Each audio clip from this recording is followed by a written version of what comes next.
Welcome to Mutual of Omaha's Wild Kingdom. I'm Peter Gross, co-host of the original Wild Kingdom with Marlin, Perkins, and Jim Fowler. If there's one thing we've learned when filming Wild Kingdom, it's that nature can be harsh. Not all animals are strong and healthy enough to survive. In tonight's episode, we'll explore the relationship between predator and prey. Each plays an important role in keeping animal populations in check. The old and the sickly animals are naturally weeded out, leaving the strong and the healthy to produce the next generation. In fact, predators are only successful about 50% of their attempts to catch food. This reality can seem harsh, but it's absolutely necessary to create that delicate yet natural balance of the animals in the Wild Kingdom. So sit back, relax, and enjoy Mutual of Omaha's Wild Kingdom.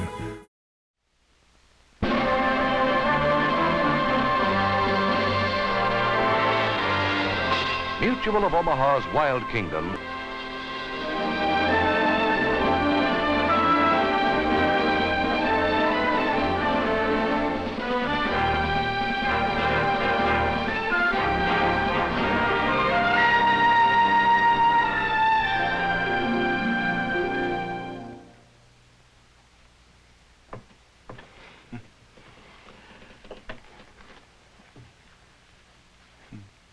Hello, welcome to Mutual of Omaha's Wild Kingdom.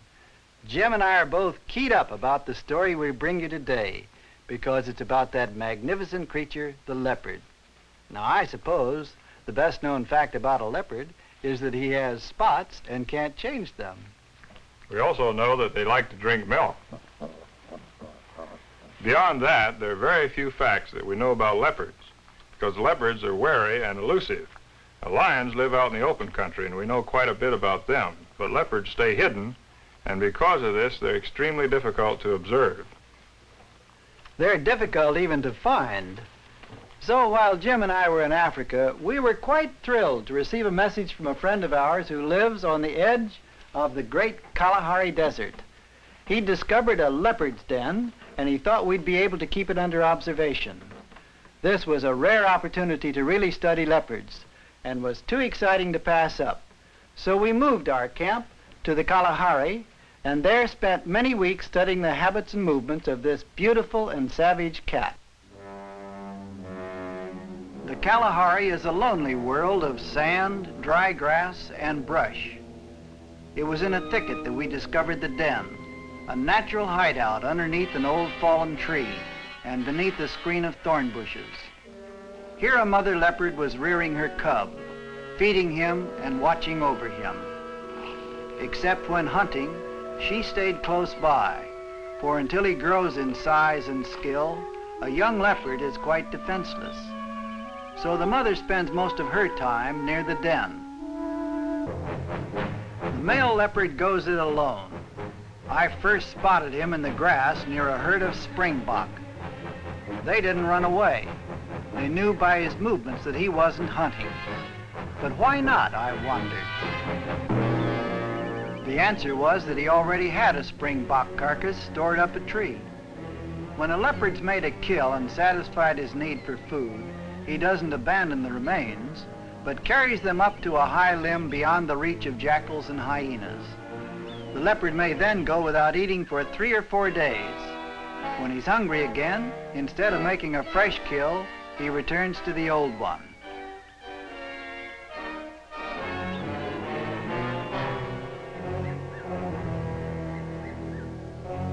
At this point, I saw a large baboon strolling through the grass not far away. The leopard either didn't notice or didn't care. He went on with his meal, tearing at the meat with his sharp teeth set in powerful jaws. Baboons travel in troops or tribes. I figured this must be a leader who'd left his tribe nearby to explore the area. I don't suppose he was looking for a fight, but when he surprised the leopard preoccupied with his meal, he got one.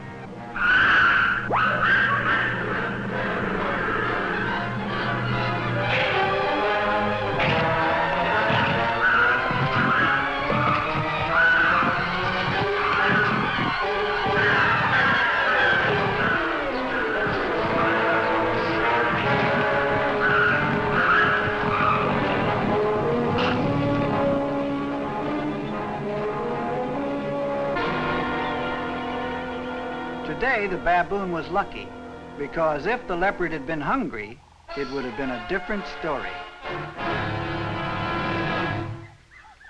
I returned to the den to find that the cub had made a discovery, a hedgehog, probably the first he'd ever seen. Instinctively, he jumps, and this is how young leopards learn that hedgehogs are prickly. The thorn bush is prickly too, so he gives it a swat. Curled up into a spiny ball, head and feet inside, the hedgehog is quite secure. But the cub has to find out for himself that there's just no way in.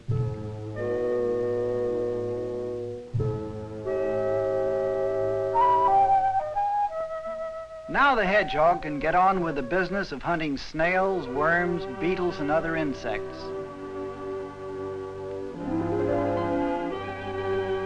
A mouse sticks his nose out of his hole. Here's something else that calls for investigation.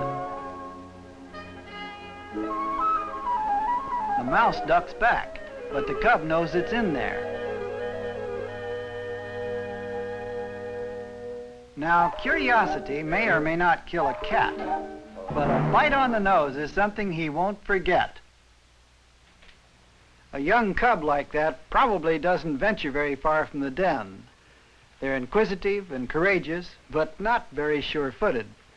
The adult leopards, however, range far and wide. Jim undertook a study of their behavior, which proved most difficult. In order to cover as much ground as possible, our friend Charles and I made a systematic patrol of the area each morning to look for signs of leopards. One morning, after several unsuccessful searches, we left camp rather discouraged.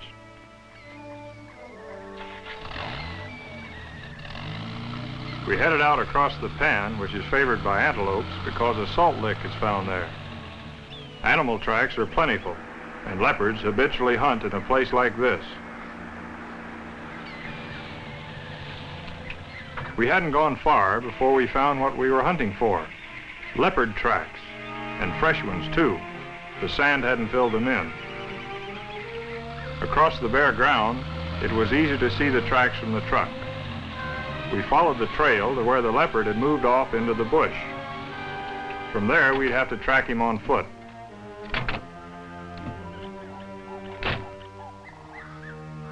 Charles and I had been tracking for about 3 hours without seeing a leopard. I was about to give up when I saw vultures, a sure sign of a kill. This could be the end of the trail.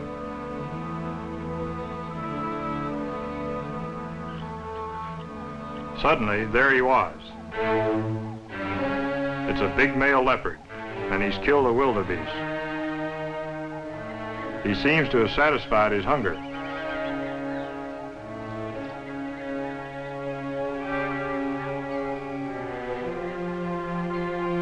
The vultures are waiting for him to leave.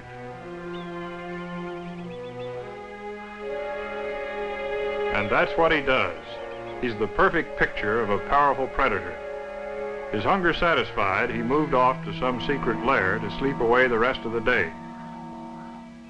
Since we knew that the leopard would return in a few days for another meal, this seemed a good place to build a blind for observation. I'd hardly gotten inside before they started moving in. White-backed vultures and lappet-faced vultures. They converged on the carcass from all parts of the sky. But for some reason, they're cautious. Suddenly, I saw a movement in the brush, and to my surprise, it was the leopard cub. And as I looked ahead, there was his mother. The mother was limping as she approached the carcass.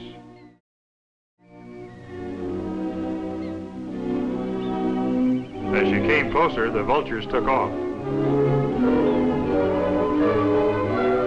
Normally, leopards don't share their food. But since the male went off and left his kill, it's fair game for the female and her cub.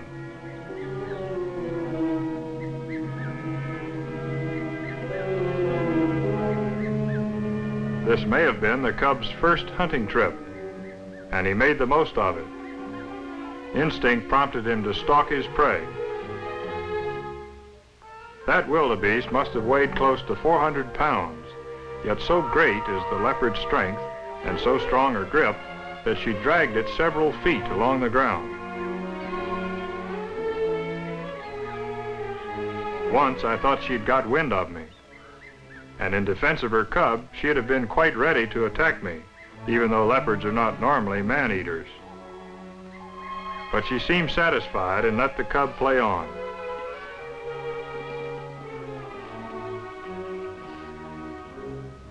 Finally, she limped away to remove what must have been a thorn in her paw.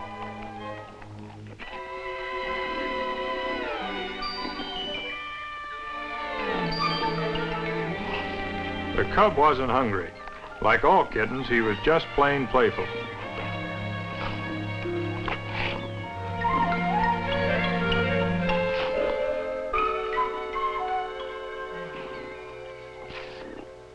Wildebeests are easy prey for leopards here because many of them are weak from lack of water.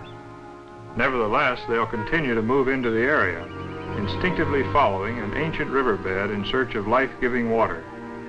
Even though they find only dust, they'll return year after year. We kept the leopard's den under observation each day. While traveling to and from the area, we often saw large herds of antelope. The springbok were especially numerous. These lovely gazelles survive the dry season in the Kalahari by using their sharp hooves to dig out bulbs and water roots.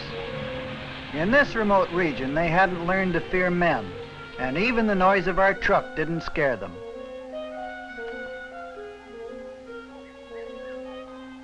The springbok is distinguished by the dark stripe dividing the brown back and white stomach. They were quite content to let me snap all the pictures I wanted, until in the distance the male leopard appeared. And this time it was apparent he was on the prowl. Hiding himself in the grass, he moved downwind of the herd. They hadn't seen him, but clearly they sensed that danger was near. Moving stealthily, the cat singled out his intended victim. When he struck, the herd leaped off to safety. All but one, which the leopard carried off to satisfy his appetite for the next few days. Not long after I reached the leopard's den, who should appear on the scene but old Mr. Tortoise, that armored wonder whose basic structure hasn't changed in 100 million years. He never wanders far from home for the very good reason that his cruising speed is only about 100 yards an hour. Like the desert tortoise of the United States, he's partial to cactus. The very best part of the plant is way up out of reach, but that's no real problem to him. Dinner is served. A tortoise never has tooth trouble because he has no teeth. Instead, his jaws are fitted with horny edges which easily knife through the tough fiber. He's one of the few creatures I know of that chooses to feast on prickly pear cactus, thorns and all.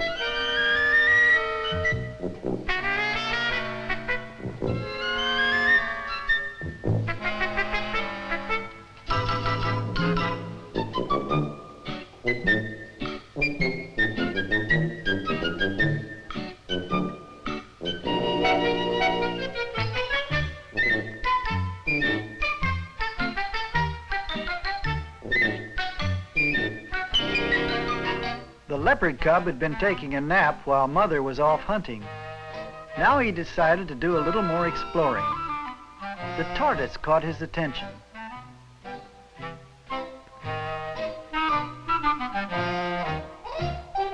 The spring near the den was still running, even though the dry season had started, and the tortoise was thirsty. To take a drink, he immerses his face and pumps in water with his throat muscles. Now the explorer moves in. What sort of object is this? It's bigger than that prickly ball, feels more like a stone or a log, but still there's no reaction. Now there's an idea. Why not have a drink of water? Ouch! Don't like wet paws. Nothing much happening here. Still, it might bear watching.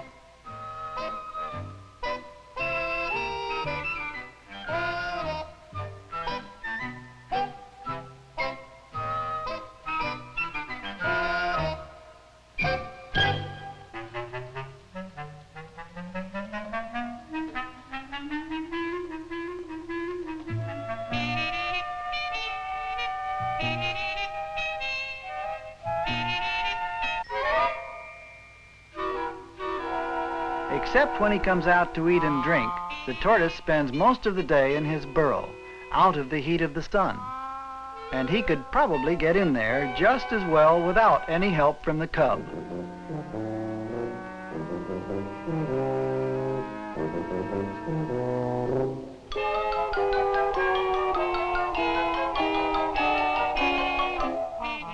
Mother still hasn't returned, but the leopards have company. A young jackal sniffing around the den for scraps from the leopard's table. Again, the cub falls into the stalking posture. This one's alive, no doubt about it, alive and alert.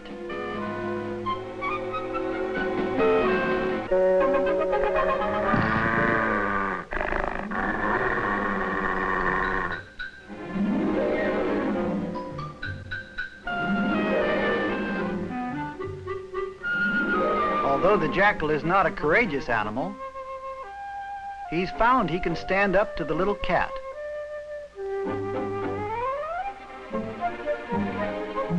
The cub has discovered, perhaps for the first time in his life, that some animals fight back.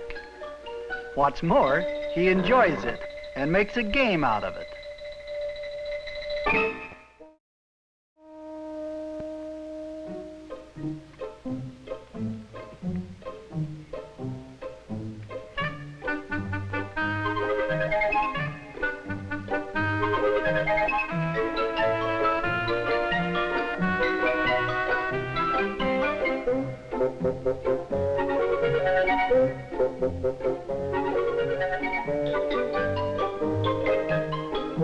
Tiring of the game, the cub returns to the den.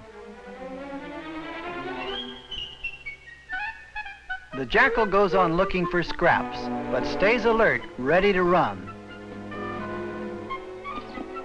For now, the cub contents himself with meat provided by mother, and when she comes home, she immediately checks to see that her youngster is safe.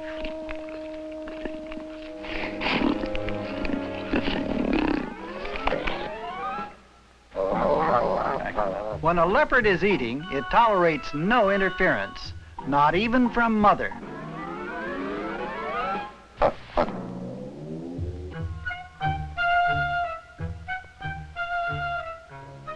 Now the jackal makes a move. Mother may take a cuffing from her cub, but she will defend him against all intruders. As the weeks passed, the little cub continued to progress under the watchful eyes of his mother. He felt safe and secure in the area around the den, knowing that he was protected by his mother against the hazards of the wild kingdom. The Kalahari is full of surprises. The days are hot and dry, and the nights are cool even in the summers. It was always an exciting experience to go walking cross country, as I often did just to observe the wildlife. There was a small hill behind camp, beyond which the thick brush disappeared into a vast plain of grass, and red hartebeest abounded as far as the eye could see. But they were running away, so I knew there was something around that they feared much more than just a man with binoculars. And sure enough, Mother Leopard was on the prowl. In the bush, she becomes truly the spotted ghost, her irregular spots blending her into a natural pattern of sunlight and shadow. It wasn't the hartebeest she was stalking. It was a young baboon, separated from the tribe.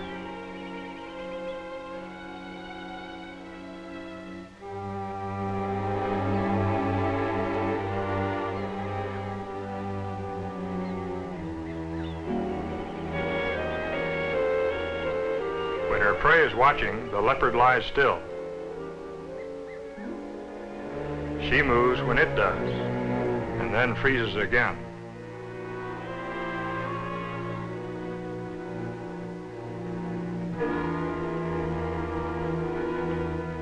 When she's come within range, she's a tightly coiled spring, waiting for the moment to strike.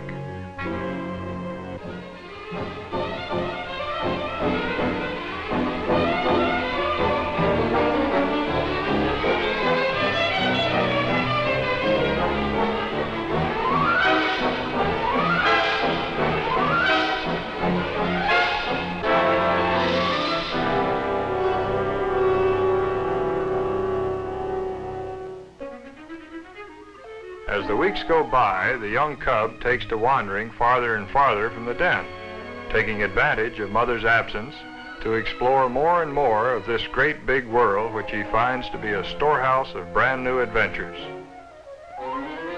A young wildebeest presents a fresh challenge. He's much too big for the cub to successfully overcome, but the instinct is there, and he just naturally has to stalk his prey. A miniature edition of the adult leopard stalking game.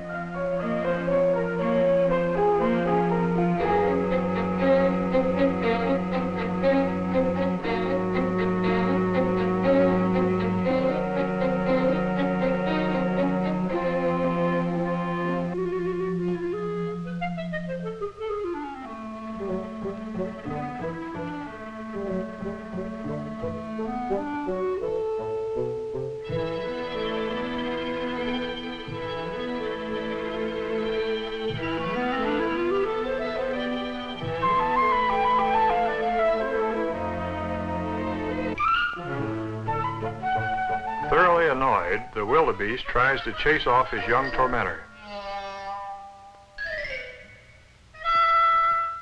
Those horns could kill the cub.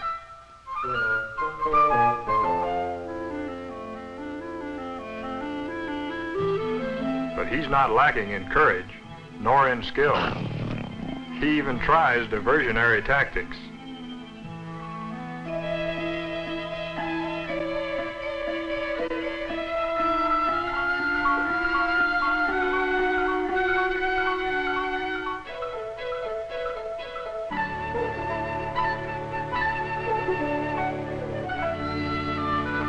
Thus, in progression from mouse to jackal to wildebeest, the playground of the frolicsome kitten is in reality the training ground of the mature hunter.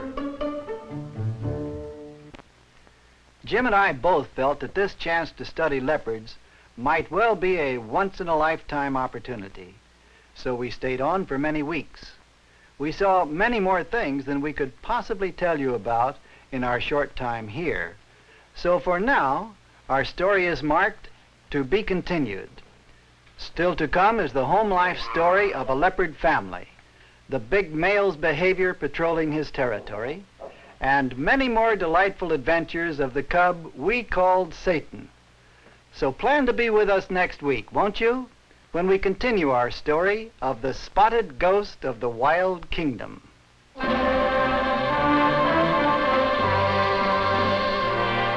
Mutual of Omaha's Wild Kingdom.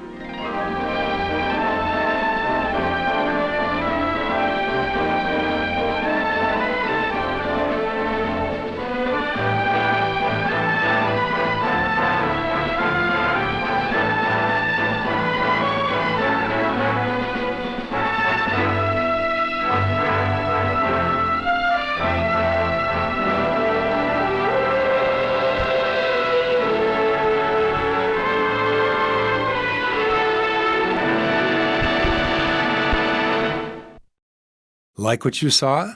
Follow us on Facebook, Instagram, and YouTube for more exclusive content. And visit our website at wildkingdom.com.